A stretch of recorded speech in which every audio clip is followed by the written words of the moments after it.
In today's video, we're going to be comparing the Malamute and the Akita.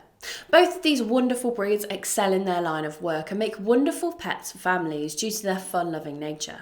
Let's see how they compare head to head.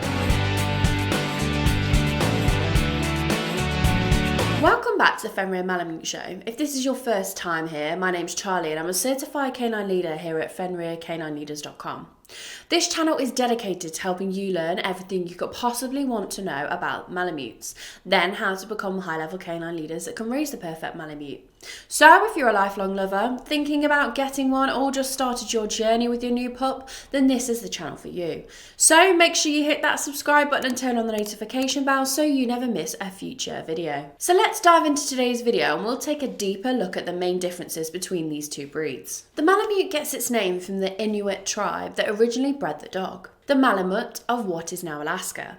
They're heavy-boned dogs that were bred to pull sleds through the snow and harsh Arctic conditions. They were also used as tracking and hunting dogs. They're often mistaken for huskies, but are larger than them and other dogs of similar breeding. Though this amazing breed almost became extinct in the 1890s due to crossbreeding. They became extremely valuable to prospectors during the Klondike Gold Rush, and their want to improve the Malamute severely lowered the amount of purebreds. They were narrowly saved by the Malamutes, continuing to breed purebred canines, and later on by Malamute enthusiasts wanting to ensure the proud breed didn't vanish. They're one of the oldest dog breeds on the planet and today are one of the most popular dog breeds. Akitas, on the other hand, hail from Japan. As with most Japanese dog breeds, they were named for the region they were bred in.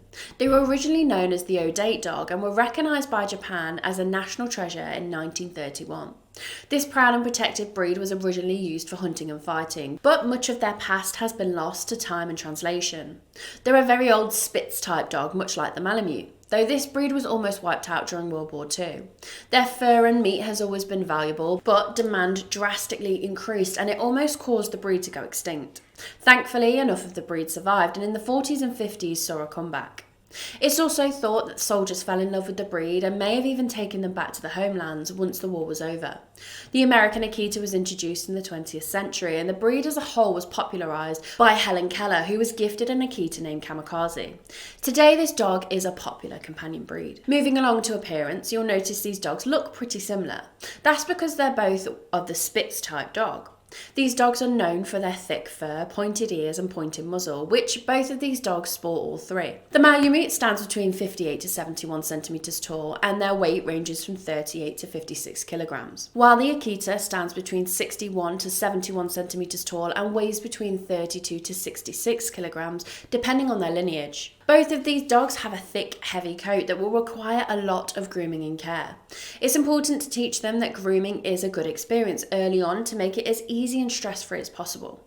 Because of the high demand their coats require, it's best to leave up to a professional groomer, especially when it comes to bathing. Neither dog will need a lot of bathing, but when it does come to the time, it's extremely hard to get water worked through their coat, and it's also difficult to dry, making it best to leave it to a professional. This moves us on to trainability for each breed. Malamutes are an intelligent but extremely independent breed, and that makes training a challenge. They'll need a firm but gentle leader to guide them, and consistency is key. Training will need to start as early as possible with this breed, and patience will be a must when handling a Malamute. They don't respond to commands quickly, and their family will need to remember that when going through training. Because of this, they aren't recommended for first-time owners and are best for those who understand the training needs of the highly independent breed. Akitas, on the other hand, are independent, but quick to learn new commands and habits. Because they're guardians by nature, it's important to start socialisation and training as early as possible. These dogs are protective of their families and can be aloof with strangers. Early socialisation will help them see strangers as friends instead of foes. It's also important to note that these canines have an innate ability to see the intentions of others, whether they're good or bad, and this needs to be taken into account when training the breed. Despite this nature, Akitas don't respond well to harsh correction and do best with positive reinforcement. It's also important that owners understand the importance of never training an Akita to be a guard dog. because it's already a part of the breed. It's unnecessary, and doing so may cause the dog to become overly aggressive. Due to this, the Akita also isn't recommended for first-time owners, isn't it? And is better suited for those who understand the breed's specific needs. Both are wonderful dogs that love to be with their people. The Malamute isn't suggested for those who have small pets or very young children unless they were raised around them and socialization was started extremely early.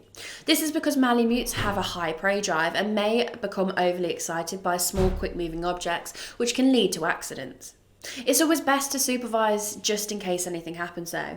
They tend to be accepting if they're raised around small animals and babies. It's just always best to be safe rather than sorry. The Akita, on the other hand, is known to be tolerant of children and only needs a quiet area for when things get too out of hand, as they like to keep out of the way when things get noisy. They form strong ties with all of their family members and will feel a need to protect the children. So it's best to keep a close eye when friends come over and play. An Akita may mistake rough housing for actual fighting, and it can lead to accidental injuries. But they make wonderful playmates because of their high stamina and want to play. As always, socialisation plays a huge part in how a dog will behave around people, so it's best to start as early as possible for the best results. In either case, a family looking for a fun-loving companion will find it in one of these dogs. Both are high energy and fun-loving creatures by nature, though those with small children and animals may find themselves better suited to an Akita as long as they don't mind a protective breed being part of the family. The Malamute will be better for those with an active lifestyle and older children. Well, I hope you've enjoyed today's video. If so, make sure you hit that like button and get involved down on the comments section below. And don't forget, if you are new here, to make sure you subscribe. We have 3 dedicated Malamute videos coming here every single week. So I can't wait to talk to you again on the next episode of the Fenrir Malamute Show.